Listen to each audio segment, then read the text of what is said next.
अवधूत चिंतन श्री गुरुदेव दत्त। श्री गुरुदेव दत्त। श्री गुरुदेव दत्त। ओम शिव आदि शिव महाशिव सदा शिव शंकराय नमः। ओम शिव आदि शिव महाशिव सदा शिव शंकराय नमः। ओम शिव आदि शिव महाशिव सदा शिव शंकराय नमः। गुरुदेव दत्त। श्री गुरुदेव दत्त। श्री गुरुदेव दत्त। प्रातःकाल के सत्संग में सभी सखाओं मित्रों को प्रणाम। श्री गुरुदेव दत्त। शंका कुशंका में जो रहे वो जीव में, वह सखाओं में श्रद्धा डाल दे, वही तो संजू बाबा है। शंका कुशंका में जो रहे, धर्म अधर्म के चक्रव्यूह में फंसे, वो जीव को, वो आत्मा को, वो सखाओं को श्रद्धा में जोड़ दे, वही तो संजू बाबा है ना। वही धर्म गुरु है, वही गुरु है, वही भक्ति है जो इंसान के अंदर श्रद्धा को सचितार्थ कर दे, श्रद्धा का सिंचन करे। वही गुरु, वही सखा है, वही परम मित्र है, वही संजू बाबा है, वही संजय दस्ती। प्रेसिडेंट ट्रम्प साहब ने बहुत कोशिश कर ली कि रसिया यूक्रेन का वॉर सिमट जाए। वो तो ये भी चाहते थे कि इजराइल और ईरान का भी वॉर सिमट जाए, लेकिन किसी का वॉर सिमटता नहीं, बढ़ता ही जा रहा है। मैंने आगे भी बोला था, क्या बोला था? कि ये जितने भी सीज फायर है वो आगे के युद्ध की रणनीति है। चाहे आप कोशिश कितनी भी कर लो, वही होगा जो मंजूर खुदा होगा। जो परमात्मा ने सोच लिया है, जो नियति का नियति है, वही होगा। उसको कोई चेंज नहीं कर सकते, ना आप न मैं।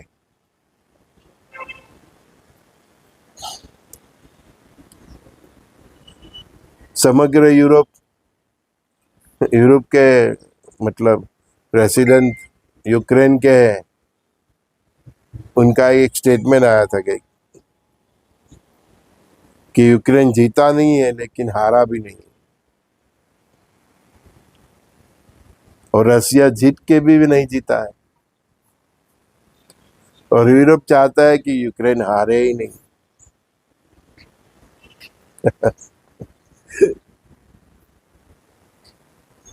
इस युद्ध के, इस महासंग्राम के 3 रिजल्ट है, 4 समझ ली।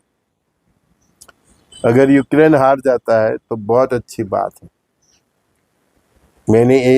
कोई भी नहीं चाहता यूक्रेन के लिए, तो मतलब गलत ही है, लेकिन यूक्रेन हार जाए तो पूरी कायनात के लिए अच्छा है, क्यों ये युद्ध सीमित मात्रा में सिमट जाएगा।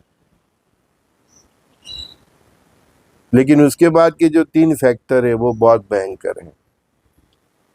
अगर रसिया हार गया तो समझ लीजिए रसिया तभी हारेगा जब तक पूरा विश्व का सर्वनाश हो गया होगा, पूरा यूरोप का, अमेरिका का। इस युद्ध का कोई रिजल्ट नहीं निकलता है तो तब तक तो मतलब महाविनाश हो जाएगा। इस युद्ध में यूरोप और यूक्रेन भी हार जाते हैं तो भी महाविनाश होगा।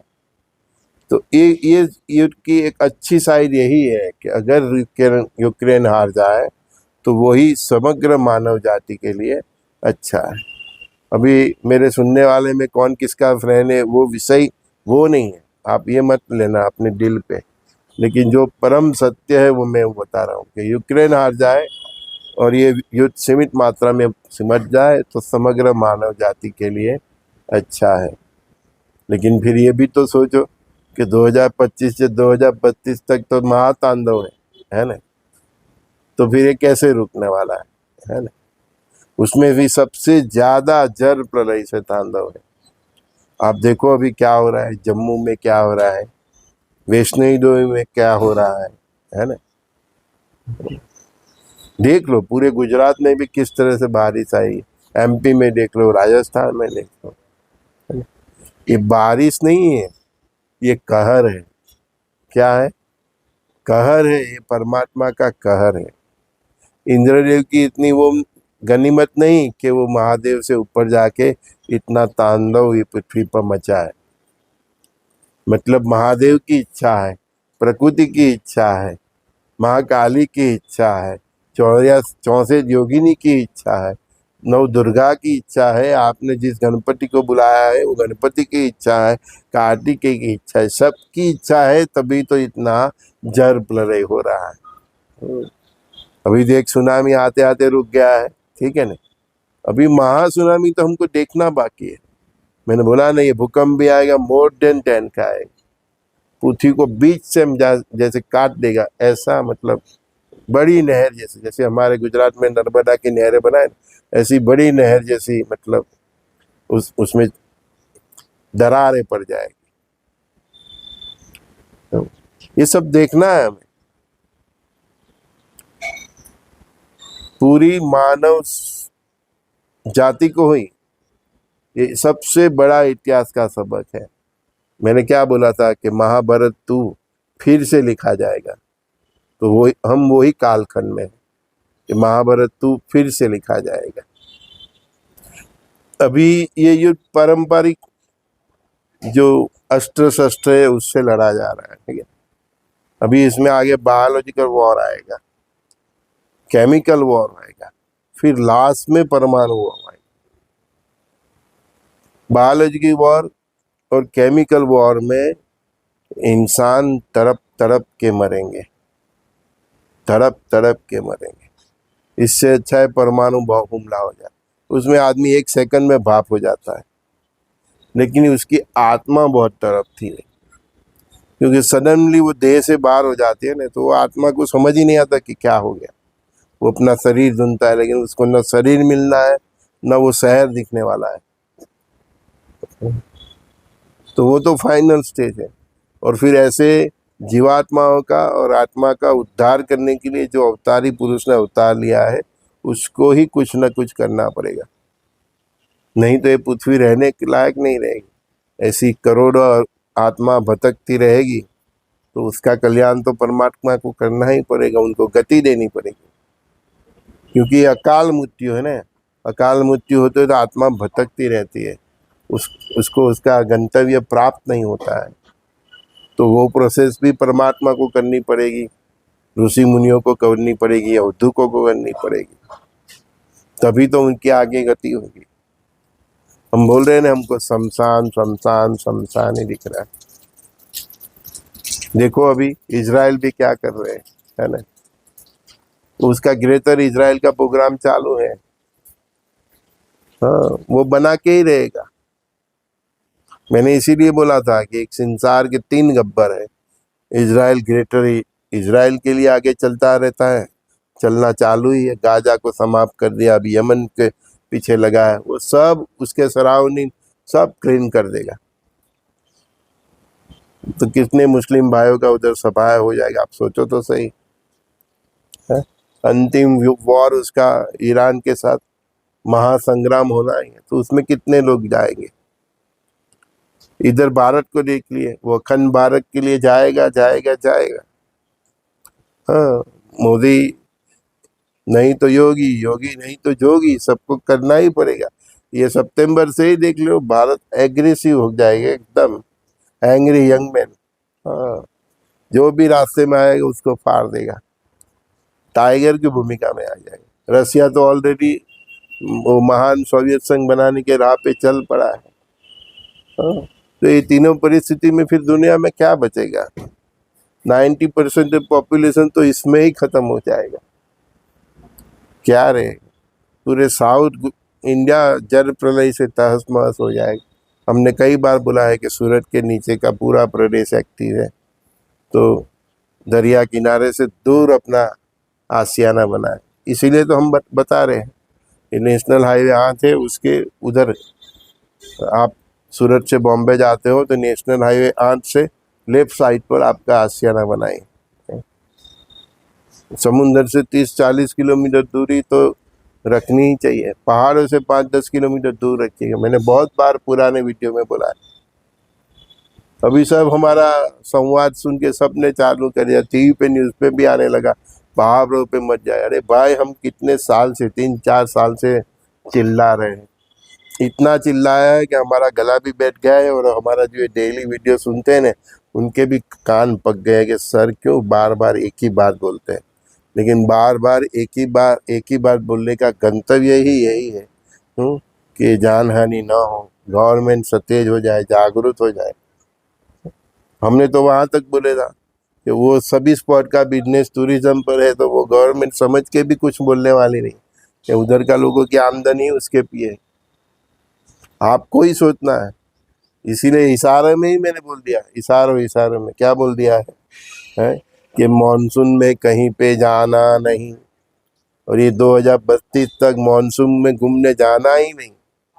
पहाड़ों के मैदान हो, हाँ, उसमें भी भारत से बाहर भी नहीं जाने का। जहाँ बारिश से बहुत खतरा होता है ना, जहाँ बारिश बहुत गिरती है। एक सारांश में ही बता दिया है कि मॉनसून में बाहर जाओ ही मत। 4 महीना अप्रैल से जो सितंबर अक्टूबर का वक्त होता है, जाना ही मत। जाओगे तो जान हथेली पर लेके जाओ, ये इतना समझ लेना। वैष्णो देवी में देखो क्या हो रहा है, कितने लोग हताहत हो गए। जम्मू कश्मीर, उत्तराखंड, हिमाचल, सब जगह देखो। प्रकृति आपको इशारा कर रहे है, उसका रुद्र स्वरूप दिखा के आपको इशारा कर रहे कि मेरे रास्ते से हट जाओ, पहाड़ से आप चले जाओ। वो सब ऐसी जगह साधु संतों के लिए है, वो तपस्वी के लिए है, संसारी इंसानों के लिए वो जगह नहीं है।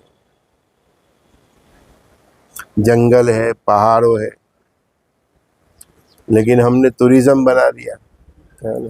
पहाड़ों के खोद खोद के रास्ता बना दिया, सुरंगें बना दी, है ना।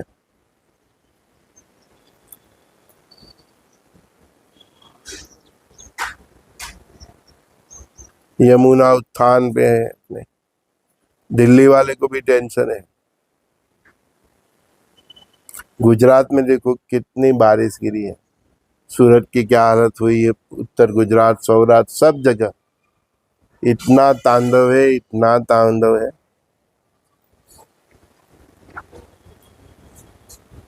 दोस्त लोग मैसेज भेजते हैं, सर काशी विश्वनाथ के पर उल्लू बैठ गया, गुजराती में उसको गुवर बोलते हैं।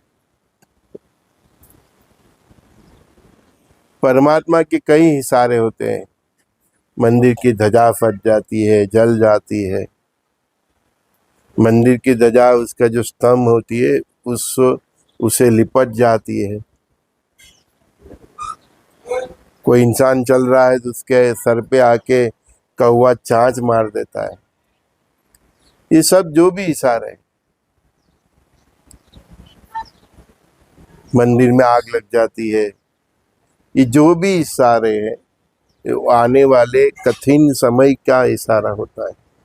जिस इंसान के सर पे कौवा चांच मार दे, उसका वक्त अच्छा नहीं होता। ये छिपकली आपके ऊपर गिरती है, वो भी इशारे अच्छे नहीं होते। तो परमात्मा के कई इशारे होते हैं, वो तो इशारे करके छूट जाते हैं। हमको समझना है कि हमको क्या करना है। हमारे राष्ट्र के जितने भी बड़े बड़े धाम हैं, काशी विश्वनाथ है, जगन्नाथ है, सोमनाथ है, द्वारका है, ऐसे कई अवधूत आश्रम है जहाँ बड़े बड़े तपस्वी हुए, अवधूत हुए। वो सब स्पॉट से इशारा होता ही है। और सबसे ज़्यादा इशारा तो क्या करे, परमात्मा ने सब बता दिया है कि जब आएगा वीसा न रहेगा।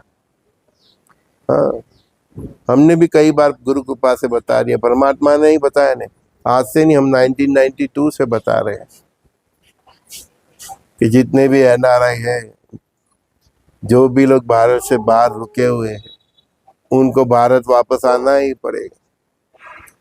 तो लोग हमको गाली देते थे, मुस्कुराते हंसते थे, कॉमेडियन बोलते थे। अब देखो क्या परिस्थिति है। ट्रम्प साहब टैरिफ मार के इंडियन गुड्स के ऊपर हाहाकार मचा रहे हैं, तो उधर जो उनकी प्रजा है जो यूज करने वाली, उसको ही महंगाई करने वाली। हाँ? सब इंडियंस के पीछे पड़े हैं। डेली 1000-1500 लोग को वो निकाल रहे हैं। हाँ? उनका लिस्ट लाखों में है। तो वो लाखों लोग भी आएंगे तो क्या होगा इधर? उतने ही लोग हमारे यहाँ पाकिस्तान से आए थे, लाखों करोड़ों लोग। इनलीगल लोग के ऊपर भी कैंची चल रही है, बाद में लीगल लोगों पे चल रही है, क्योंकि उनका फाइनेंस जो सिस्टम था वो फेल हो गया। गवर्नमेंट समझ गई है कि अब हम हमारे सिटीजन को खिला पिलाया करेंगे तो भी बहुत है, हमारे जो सोर्सेज है उसमें से उनका ही भरण पोषण हो जाए इन फ्यूचर में तो बहुत है। तो ये सब मतलब बहाने हैं, सीधा नहीं बोल रहे हैं कि हम खत्म हो गए।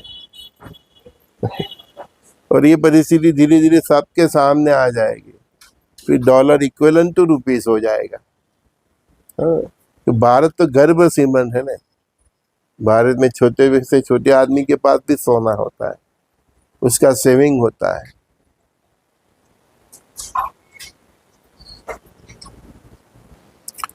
अभी देखो क्या हालत बना दी है परमात्मा ने।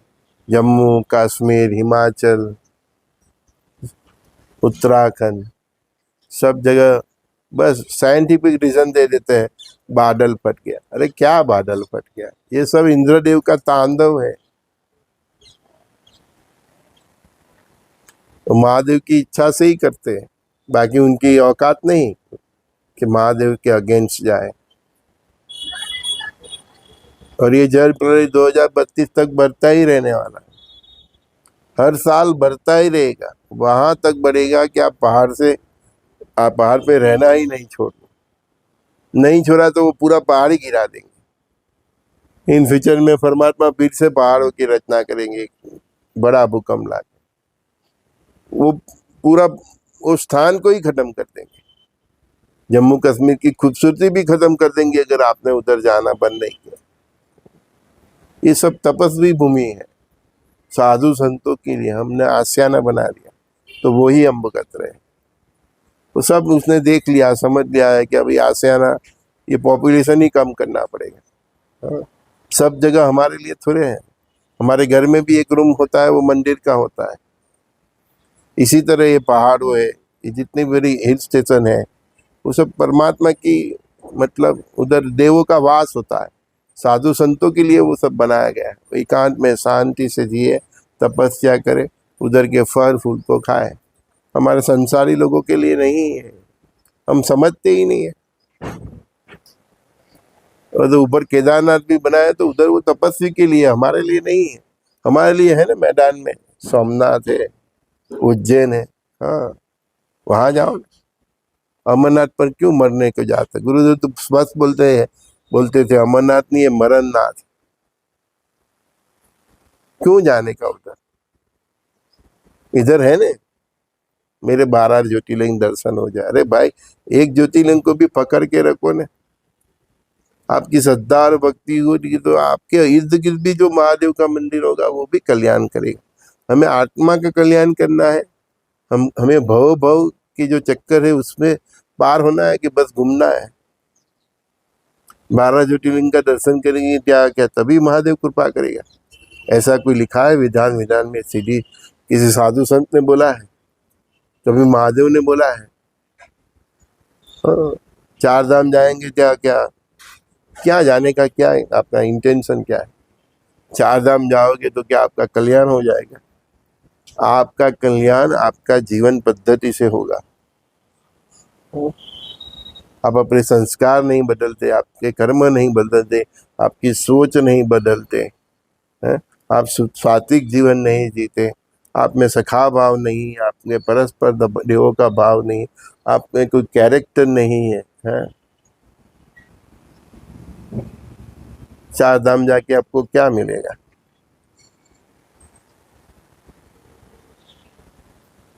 जरा सोचिए बैठ के। चार धाम जाने से आपका कल्याण हो जाएगा? कुछ नहीं होने वाला।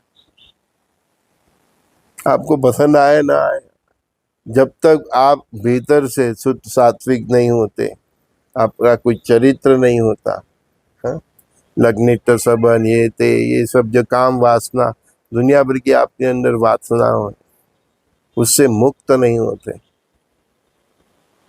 आपकी दृष्टि शुद्ध नहीं होती, आपने सुनने वाले कर्ण शुद्ध नहीं होते, आपकी वाणी शुद्ध नहीं होती, आपकी सोच शुद्ध नहीं होती, आपका व्यवहार शुद्ध नहीं होता, आपका कर्म शुद्ध नहीं होता। भाई चार धाम जाओ, 12 ज्योतिर्लिंग जाओ, पैसे के बल पे तुम कहीं पे भी जाओ। वो रावण हिमालय तक पहुंच गया था, हिमालय उठाने गया, महादेव मिले उसको? है महादेव मिलके भी ना मिले, और परमात्मा के ही एक अवतार से उसकी मतलब उसकी लीला समाप्त हो गई। कुछ नहीं मिलता, पैसों के बल पे चाहे कितना भी घूमो, है फालतू वेरा सब है। जब तक भीतर से परमात्मा जैसे पवित्र नहीं हुए तो कोई नहीं। आप इतने पवित्र होते तो आप जहाँ होते वहां विट्ठल के दर्शन हो जाते हैं। अपने में इतनी भक्ति चाहिए, अपने में इतनी क्वालिटी चाहिए कि हम जहाँ बैठे हैं वहां पर परमात्मा आगे प्रकट हो जाए, है? बस पैसों के बिल पर परमात्मा को जीत लेना है, उसका आशीर्वाद पा लेना है, वो गलत सोच है। रसिया की हालत देखकर भारत को भी सतर्क हो जाना चाहिए। इन फ्यूचर में लोग भारत को भी ऐसे ही अकेला कर देंगे। चाहे भारत का जब बांग्लादेश, पाकिस्तान, चाइना ये सबसे युद्ध होगा, फिर बाकी के मुस्लिम देश के साथ मिलके जो भारत के साथ जो भी होने वाला, तो भारत की भी यही हालत करने वाले, रसिया की तरह अकेला कर देंगे। आपको अकेले ही झुकना पड़ेगा। तो भारत की प्रजा को भी रसिया की प्रजा तरह मतलब स्ट्रांग होना पड़ेगा। अभी जो के पास आपके आमदनी की सोर्स है उसमें मिलकतों में पैसा मत रखिए, सोना चांदी ऐसे जो अपनी रियल मिलकत है उसमें पैसा रखिए। तो फिर पूछेंगे साहब कितना भाव हो रहा है, भाव का चक्कर छोड़ो। इन फ्यूचर में आपके पास ये मटेरियल होगा, गोल्ड है, सिल्वर है, तभी आपको आगे बेनिफिट रहने वाला है। सर्वाइव तो करना ही पड़ेगा, सिविल वॉर का सामना करना ही पड़ेगा, बॉर्डर पर वॉर, हमारी रसिया जैसे ही हालत होने वाली। उसके बाद इतना विनाश होगा कि फिर एक टाइम ऐसे भी आएगा कि रास्ते पे सोना पड़ेगा तो भी कोई नहीं उठाएगा, वो वक्त भी आएगा। लेकिन उसको पहले आपको वही चीज काम लगेगी, सोना है, ये चांदी है ना, जो कासू है, वो सब पुरानी धातु है, वो उसका भाव के चक्कर में मत पड़िए। जितनी जरूरी है उतनी मतलब कुछ न कुछ रखिए, इन फ्यूचर में वही काम आएगा, पैसा काम नहीं आएगा, ये मटेरियल काम आएगा।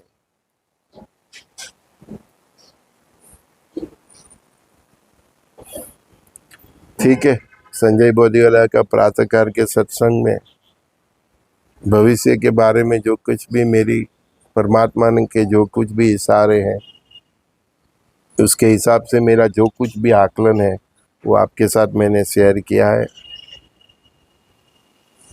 प्लान भी सभी रखिए, चाहे एनआरआई हो या इंडियंस हो, ठीक है।